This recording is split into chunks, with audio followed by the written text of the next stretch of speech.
एक लड़की के न तो कोई बॉयफ्रेंड थी और ना ही कोई प्रेमी आशिक, फिर भी वो लड़की शादी से पहले दो दो बार प्रेग्नेंट हो जाती है। और जब इस लड़की की शादी होती है, इनके पति को एक रोज़ पता चल जाता है कि यह शादी से पहले ही दो दो बार प्रेग्नेंट हुई है। पति गुस्से से आग बबूला हो जाता है। वो अपनी पत्नी से कहता है, यह पाप किसका था? अगर तुम्हारा कोई बॉयफ्रेंड था, प्रेमी था, आशिक था, तो तुमने मेरी ज़िंदगी क्यों बर्बाद की? इस पर पत्नी कहती है कि न तो कोई मेरा बॉयफ्रेंड था, न कोई प्रेमी, न कोई आशिक, मेरी मजबूरी थी और इसमें मेरी कोई गलती नहीं है। इस पर पति कहता है कि ऐसी कौन सी मजबूरी थी कि तुम शादी से पहले ही दो दो बार प्रेग्नेंट हो गई थी। तब जो पत्नी कहानी बताती है वह काफ़ी दर्दनाक है। इस महिला के साथ ऐसी क्या मजबूरी थी कि वह शादी से पहले ही दो दो बार प्रेग्नेंट हो गई थी? आइए कहानी में आगे जानते हैं। नमस्कार दोस्तों, मेरा नाम है अंकुश, आप देख रहे हैं क्राइम लीला। यह सच्ची कहानी राजस्थान के बाड़मेर ज़िले की है। 22 साल की लड़की और 24 साल के लड़के के शादी के 2 साल हो चुके थे, लेकिन उसे कोई संतान नहीं हो रहे थे।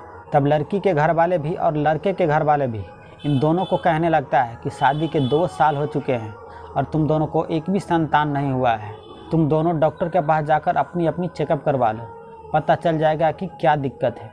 लेकिन यह दोनों पति पत्नी परिवार के लोग को यह कहता है कि अभी तो शादी के 2 ही साल हुए हैं, इतनी जल्दी क्या है? लेकिन परिवार के लोग इन दोनों को बार बार कह रहा था कि तुम डॉक्टर के पास जाकर अपनी चेकअप करवा लो। जब घर के लोग इन दोनों को बार बार कह रहा था, तब यह दोनों 20 जनवरी 2022 को डॉक्टर के पास जाते हैं। वहां पर जाने के बाद अपनी अपनी चेकअप करवाते हैं। डॉक्टर इन दोनों को जांच पड़ताल करने के बाद पति से कहता है कि आप में तो कोई दिक्कत नहीं है, लेकिन जो आपकी पत्नी है उसमें थोड़ी सी दिक्कत है। लेकिन घबराने की कोई बात नहीं है, इनका इलाज होगा और यह बहुत जल्द माँ बन जाएगी। फिर डॉक्टर ने यह भी बताया कि रिपोर्ट से यह पता चल रहा है कि आपकी पत्नी शादी से पहले ही 2-2 बार अबॉर्शन कराई है, वह 2-2 बार प्रेग्नेंट थी। जैसे ही यह बात पति के सामने में डॉक्टर कहता है, पत्नी गश्त खाकर ज़मीन पर गिर जाती है। पति गुस्से से आग बबूला हो जाता है। वह अपनी पत्नी को इसी हालत में छोड़कर अस्पताल से अपने घर की ओर चला जाता है। डॉक्टर सब उस महिला के चेहरे पे पानी के छींटे मारता है। महिला होश में आती है। होश में आते ही वह महिला अपने पति को ढूंढती है, लेकिन डॉक्टर कहते हैं कि आपके पति तो घर चले गए हैं। महिला भी अस्पताल से घर की तरफ चली जाती है। कुछ ही मिनटों के अंतर में पति पत्नी घर पे आ जाता है। पति तो पहले से ही गुस्से में था। वो अपने परिवार के लोगों सब पर गुस्सा झाड़ने लगता है। कहने लगता है कि तुमने मुझे किस लड़की से शादी करा दी? यह तो शादी से पहले ही 2-2 बार प्रेग्नेंट हुई थी, 2-2 बार अबॉर्शन कराई है। जब घर के लोग यह बात सुनता है, वो लोग भी हैरान परेशान हो जाते हैं। पति गुस्से में अपने पत्नी से कहता है कि अगर तुम्हें शादी से पहले ही कोई बॉयफ्रेंड था, कोई प्रेमी था, आशिक था, अगर तुम उसी से शादी करना चाहती थी तो तूने मेरी ज़िंदगी क्यों बर्बाद की? मैं तो तुम्हें रखूँगा नहीं और तुम घर छोड़कर जा सकती हो अपने प्रेमी, अपने आशिक के साथ, जिसने तुम्हें 2-2 बार प्रेग्नेंट की थी। इस पर पत्नी रोते हुए अपने पति और ससुराल के लोगों सबसे कहती है कि मेरी कोई गलती नहीं है, मैं काफ़ी डर गई थी और इसी डर के चलते मैंने अपने माँ बाप को भी यह बात नहीं बताई थी, अपने माँ बाप से भी यह बात छुपाई थी। ससुराल के लोग सवाल करता है कि कैसा डर जो तुमने अपने माँ बाप को भी नहीं बताया? तुम झूठ बोल रही हो, तुम्हारे माँ बाप को भी इसके बारे में पता होगी। तुम लोगों ने मेरे साथ धोखा किया है, तुम अभी के अभी मेरे घर से चली जाओ। इस पर महिला कहती है कि मेरे माँ बाप बेकसूर हैं, उन लोगों को इसके बारे में कुछ पता नहीं है, आप चाहो तो मेरे माँ बाप से पूछ सकते हैं। महिला आगे यह कहती है कि मैं काफ़ी डर गई थी, अगर यह बात मैं अपने माँ बाप को बताती तो मेरे माँ बाप मर जाते। इसी डर से न तो मैं अपने माँ बाप को और न ही किसी से यह बात कही है। इस पर पति कहता है कि कैसा डर और कौन सी बात तुम छुपा रहे हो? अगर यह बात बताओगी तो लोग मर जाएंगे। पत्नी कहती है कि आप लोग वादा कीजिए कि अगर इसमें मेरी कोई गलती नहीं होगी तो आप मुझे छोड़ेंगे नहीं, आप लोग अपने घर से मुझे भगाएंगे नहीं। इस पर ससुराल के सभी लोग कहता है कि अगर तुम्हारी कोई गलती नहीं होगी तो हम सभी लोग मिलकर तुम्हें माफ़ करेंगे और जो तुम्हारे साथ यह कुकर्म किया है, दुष्कर्म किया है, हम लोग उसे पुलिस के हवाले करेंगे। तब वह महिला कहानी बताती है। कहती है कि उसके मायके में एक तांत्रिक है और उस तांत्रिक का नाम लाल बाबा है। दूर दूर से लोग इस लाल बाबा का यहाँ तंत्र मंत्र करवाने के लिए आते हैं। इसमें से ही इनकी चाची इस बाबा से तंत्र मंत्र करवाते हैं। वह तंत्र मंत्र इसलिए करवाते हैं कि चाचा और चाची में बिल्कुल नहीं बनती है। तांत्रिक चाची के घर आने लगी और अपना वह तंत्र मंत्र पूजा पाठ शुरू करने लगा। और अक्सर जब घर पे चाचा नहीं होते थे तब यह तांत्रिक घर पे आता था। एक रोज़ बाबा चाची से कहता है कि मैं तुम्हारे भतीजी के साथ सोना चाहता हूँ, उसके साथ संबंध बनाना चाहता हूँ। इस बात पे चाची काफ़ी नाराज़ होती है। बाबा से कहती है कि तुम क्या बात कर रहे हो, तुम्हें पता है कि वह मेरी भतीजी है।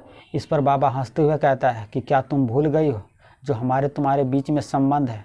अगर यह बात तुम्हारे पति को पता चल जाएगा तब क्या होगा तुम्हें पता है। क्या तुम चाहती हो कि मैं तुम्हारे पति को यह सारी बात बता दूं? अगर यह सब नहीं चाहती हो तो तुम अपनी भतीजी को राजी करो। महिला फंस चुकी थी क्योंकि महिला का संबंध इस बाबा के साथ था। चाची को यह पता थी कि जिस क्लास में उसकी भतीजी पढ़ रही है उसी क्लास में से एक लड़का से उसकी भतीजी मन ही मन प्यार करती है और मन ही मन उससे वह शादी करना चाहती है। भतीजी को कोई वैसा वाला रिश्ता नहीं था कि उसके साथ वह प्रेम करती हो और उसके साथ कोई संबंध हो। वह मन ही मन यह चाहती थी कि उस लड़का से इसकी शादी हो जाए। भतीजी की जो सहेली थी उस सबको यह बात बताई थी। इसी में से ही किसी तरह से यह बात चाची को पता चल गई थी। एक रोज़ चाची अकेले में अपनी भतीजी से कहती है कि मुझे पता है कि तुम एक लड़के से प्यार करती हो और तुम उससे मन ही मन शादी करना चाहती हो। इस पर भतीजी ने कहा कि आपको कैसे पता? तब चाची कहती है कि मुझे तांत्रिक बाबा ने बताया है। अगर तुम उसी लड़के से शादी करना चाहती हो तो बाबा से वशीकरण पूजा पाठ करा लो।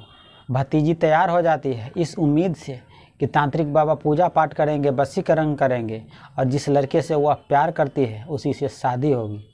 वह चाची की बातों में आ जाती है और एक रोज़ तांत्रिक बाबा चाची के घर पे आता है। चाची भतीजी को अपने घर बुला लेती है। बाबा तंत्र मंत्र पूजा पाठ शुरू करता है। फिर बाबा उस लड़की को प्रसाद खाने के लिए देता है। लड़की प्रसाद खा लेती है और खाने के थोड़ी देर के बाद उसे नींद आने लगती है। फिर बाबा और चाची दोनों मिलकर उस लड़की को कमरे में ले जाता है। कमरे से बाहर आते हुए चाची कहती है कि आप हमारे भतीजी के ऊपर अच्छी तरीक़ा से तंत्र मंत्र और साधना कीजिएगा ताकि हमारी भतीजी जिस लड़के से प्यार करती है उसके साथ इसकी शादी हो जाए। फिर चाची कमरे से बाहर आ जाती है। इसके बाद बाबा उस लड़की के साथ बलात्कार करता है। बलात्कार करने के बाद कमरे से बाहर निकलता है और चाची से कहता है कि अब मैं जा रहा हूँ, 2-4 रोज़ के बाद फिर आऊँगा। कुछ देर के बाद जब उस लड़की को होश आता है तो उसे लगता है कि उसे सर दर्द हो रहा है, बदन टूट रहा है। वो अपनी चाची से कहता है कि बाबा ने क्या किया है। तब चाची कहती है कि बाबा ने तुम्हारे ऊपर तंत्र मंत्र और साधना किया है, इसलिए तुम्हारा सर दर्द और बदन टूट रहा है। फिक्र मत करो, तुम्हारा बॉयफ्रेंड बहुत जल्द तुम्हारे साथ होगा।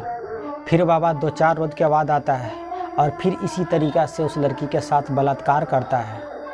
जब बाबा इस लड़की के साथ 5-6 बार इसी तरीक़ा से करता है तब लड़की को धीरे धीरे शक होने लगता है कि बाबा उसके साथ गलत कर रहा है। वह पढ़ी लिखी थी, वह इंटरनेट पे सर्च करती है।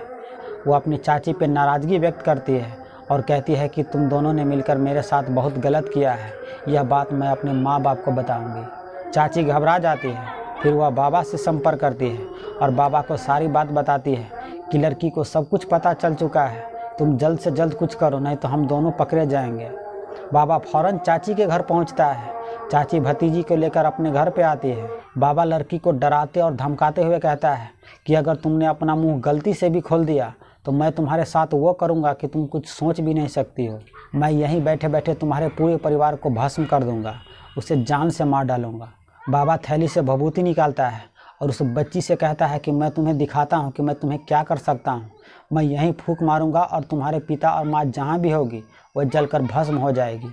अगर तुम चाहती हो तो मैं इधर फूंक मारता हूँ और जहाँ भी तुम्हारे माँ बाप होंगे जलकर भस्म हो जाएगा।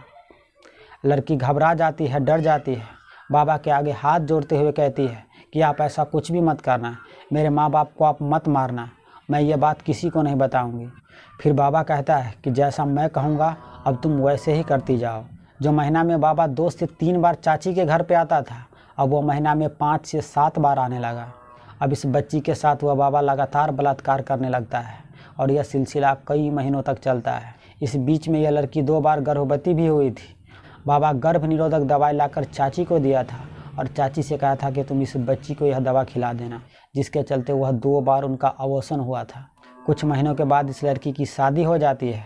शादी के बाद भी बाबा ने इसे 2-3 बार मिलने की कोशिश किया था, लेकिन लड़की ने साफ साफ मिलने से इनकार कर दिया था। जैसे ही यह बात इस महिला के ससुराल के लोग सुनता है, उन लोगों को लगता है कि मेरी बहू की कोई गलती नहीं है, सारा गलती उसकी चाची और वह तांत्रिक बाबा का है। ससुराल के लोग इन दोनों पति पत्नी को कहता है कि तुम मेडिकल रिपोर्ट लेकर पुलिस स्टेशन में जाओ, वहाँ पर इसके खिलाफ़ रिपोर्ट लिखाओ। फिर यह दोनों 22 जनवरी 2022 को पुलिस स्टेशन में जाता है, वहाँ पर अपनी पूरी बात बताता है। फ़ौरन ही पुलिस सेक्शन में आती हैं। लेकिन किसी तरह से उस बाबा को यह पता चल चुका था कि उसके खिलाफ FIR दर्ज कराई है। फिर वह बाबा वहाँ से भाग जाता है। पुलिस को इस बाबा को पकड़ने के लिए कड़ी मेहनत करनी पड़ती है और पूरे 11 महीने के बाद राजस्थान के जूनागढ़ के काली मंदिर से इस बाबा को गिरफ्तार करके लाती है। पुलिस ने इस बाबा को पकड़ने के लिए राजस्थान के अलावा बिहार, झारखंड, यूपी, महाराष्ट्र इन सभी जगहों पर इस बाबा को पकड़ने की कोशिश की, लेकिन लास्ट में यह राजस्थान से ही पकड़ा गया। तो दोस्तों, यह थी आज की सच्ची कहानी, जिसमें एक चाची और तांत्रिक बाबा ने मिलकर एक मासूम सी बच्ची के साथ कुकर्म और उसके साथ दुष्कर्म करने के बाद उसे शादी से पहले ही उसे 2 बार गर्भवती बनाई थी, फिर उसका अबॉर्शन भी कराया था। इसके बारे में आप क्या कहना चाहते हैं? अपनी राय हमें कमेंट कर ज़रूर बताइए। हम आपसे एक और ऐसे ही सच्ची कहानी के साथ मिलते हैं। तब तक आप अपना बहुत सारा ख्याल रखिए। जय हिंद, जय भारत।